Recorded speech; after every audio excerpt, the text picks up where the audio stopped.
Hello, good morning, and welcome to my 65th weekly video, Living with Alzheimer's. This Friday, I'm in more familiar surroundings, and I must say it is nice. It is a lot more comfortable, and I feel a lot more at ease.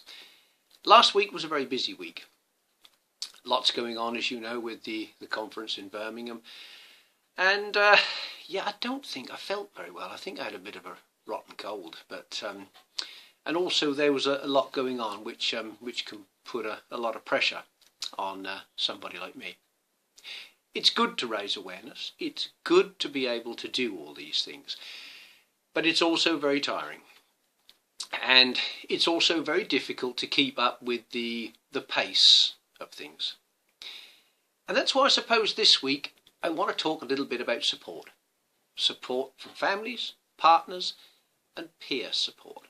And that's a very important thing for me. Now, my what I remember about the conference and what happened last week is very, very sketchy. But I do remember that when we were at the conference, a gentleman stood up and spoke, and he gave a very good description of dementia, and I want to share that with you today, actually. He said that dementia was very much like going out for a drink with your mates in the pub. As the night wears on, you lose various abilities, and you know, as time goes on, the people who are quite happy people tend to get happier with a few drinks, and the ones who are a little sadder get sadder. And it sort of progresses into, I suppose, a good evening. But the next morning you can't remember, or it's very sketchy, the details of what happened that evening. So you end up racking your brains as to what exactly happened, and you probably rely on others to tell you. Well, that's a little bit like dementia, except we don't have to go and spend loads of money on alcohol. We just naturally forget those things. So I suppose what I'm really trying to say is that I rely on people like my wife and other people to help me through, support. Now, the people who set up these meetings at Deep, Young Dementia, Dementia Voices, and all those sort of people, they go to great lengths to get people like me to these events. They arrange the travel, the train tickets, what station to be at, what platform. It is all written down. Needless to say, that's not something that I could do on my own, and my wife or a support person has to come with me, because I'd very quickly lose the plot of A, where I was going, B, why I was going there, and what the devil I was going to do there when I got there. So it's all very, very difficult. It's all very much in the here and now. When you are at these events, it's great because there are so many people on the same level as myself. So many people that we can communicate and talk on the same level and talk about dementia, and also important to be ourselves. We don't have to put on a show as such. If somebody uses the wrong words or somebody forgets something, it doesn't matter at all. We feel as though this peer support is very, very crucial to people like me. It's very important. Now, I couldn't have had this amount of support if I didn't go down the road of getting a diagnosis. And I hear so many times that people don't want to get a diagnosis for whatever reason, whether it's a coping strategy, whether they're afraid, or whatever it is. Getting a diagnosis is not the end of your life. Having dementia is not the end of your life. We all know that. Life is a little different, but it's not the end.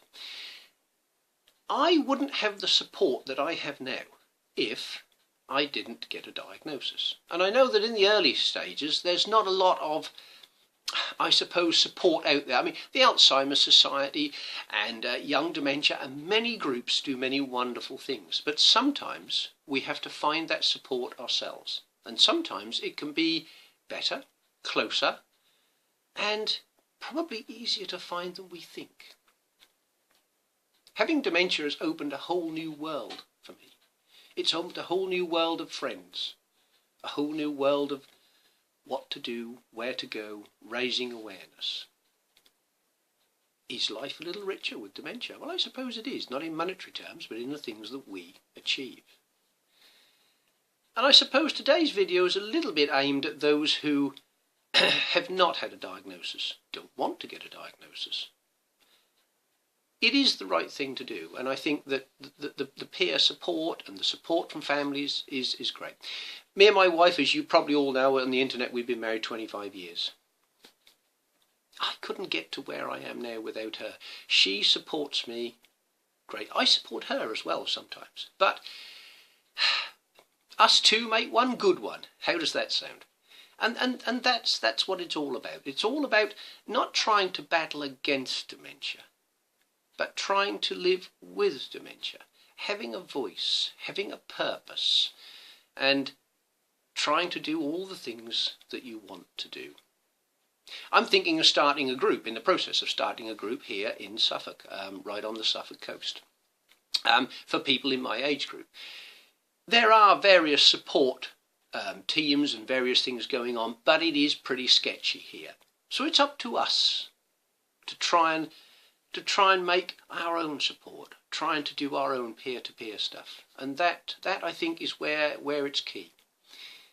So watch this space, and for anybody who is listening, who is in Suffolk, in the next sort of few weeks, once I get my head together about it, and I'm being helped by Suffolk Minds, I'm going to try and set up a group. If it's a small group, it doesn't matter. But if you're diagnosed in your area and you want to set up a group, just set up a group with just a few people. It can be 3, 4, 5, 6. It doesn't matter. It's just having that support that counts. Okay, so it's a happier Peter. Yeah, nice to be home. Nice to have a chat with you all again. I hope I've said something constructive. And the trouble is, like I said before, dementia being what it is, I don't really remember what I have said, but I'm hoping it's been good anyway.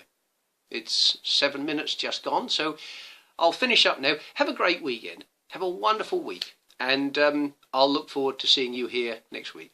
Thank you for listening. Bye-bye.